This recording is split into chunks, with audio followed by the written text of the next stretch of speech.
അസ്സലാമു അലൈക്കും. Good morning. Welcome to Shaz garden. തേടിയ വള്ളി കാലിൽ ചുറ്റി എന്നുള്ള പ്രതീതിയായിരുന്നു എനിക്ക് ഈ മൺകലം കിട്ടിയപ്പോൾ. ഈ മൺകലം കിട്ടിയ കൂട്ടത്തിൽ തന്നെ എനിക്ക് പഴയൊരു പെയിൻറ്റിൻ്റെ പാട്ടയും കൂടി കിട്ടിയിട്ടുണ്ടായിരുന്നു. അപ്പോൾ ഓൾറെഡി ഹോൾസൊക്കെ ഉള്ളത് കൊണ്ട് തന്നെ ഡ്രെയിനേജിന് വേണ്ടിയിട്ട് ഇനി നമുക്ക് കൂടുതൽ ഹോളുകളൊന്നും ഇട്ടുകൊടുക്കേണ്ട ആവശ്യമില്ല. അപ്പോൾ ഇതിനെ ഒന്ന് മേക്ക് ഓവർ ചെയ്തെടുക്കാമെന്ന് വിചാരിച്ചു. കൂട്ടത്തിൽ ഞാൻ മുമ്പേ ചെയ്തിട്ടുള്ള 1-2 പോട്ടുകളും കൂടെ പെയിൻറ്റ് ചെയ്തെടുക്കുന്നുണ്ട്. അപ്പം ഞാനിതിന് മുമ്പേ സീറോ കോസ്റ്റ് പ്ലാൻ പോട്ട് എന്ന് പറഞ്ഞിട്ട് വലിയ 2 പ്ലാസ്റ്റിക് ജാറുകൾ കട്ട് ചെയ്തിട്ട് 4 പോട്ടുകൾ ഉണ്ടാക്കുന്ന ഒരു വീഡിയോ ഇട്ടിട്ടുണ്ടായിരുന്നു. അതിൻ്റെ ലിങ്ക് ഞാൻ താഴെ കൊടുക്കാം. അപ്പോൾ കാണാത്ത കൂട്ടുകാരുണ്ടെങ്കിൽ ആ വീഡിയോ ഒന്ന് ജസ്റ്റ് കയറി കണ്ടേക്കണേ.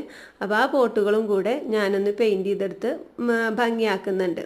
നമുക്ക് ഇതുപോലെ നമ്മുടെ ചുറ്റിനും കിട്ടുന്ന വസ്തുക്കൾ ഉപയോഗിച്ച് എന്തെങ്കിലും ചെറിയ മിനുക്ക് പണികൾ ഇങ്ങനെയൊക്കെ അധികം ചിലവില്ലാണ്ട് നടത്തി കഴിഞ്ഞാൽ നമുക്കിങ്ങനെ ഉള്ള പോട്ടുകൾ കിട്ടും. അത് ഉപയോഗിച്ച് നമ്മുടെ വീടും അതുപോലെ മുറ്റമൊക്കെ നമുക്ക് ഭംഗിയാക്കി നിർത്താനായിട്ട് പറ്റും. നമുക്ക് മനസ്സിന് ഒരു സന്തോഷം കിട്ടും.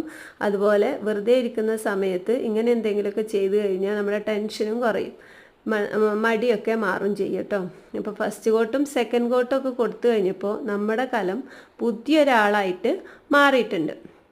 ഇപ്പോൾ കണ്ട പഴയ ആ കലാണെന്ന് പറയുന്നില്ല കേട്ടോ. ഇപ്പം എന്തായാലും പഴയ ഒരു ചായക്കപ്പിൻ്റെ മുകളിൽ വെച്ചിട്ടാണ് ഞാനിത് പെയിൻറ്റ് ചെയ്തെടുക്കുന്നത്. അതാകുമ്പോൾ നമ്മുടെ ഇഷ്ടത്തിനനുസരിച്ചിട്ട് ഇങ്ങനെ പിടിച്ച് തിരിച്ച് പെയിൻറ്റ് ചെയ്തെടുക്കാമല്ലോ.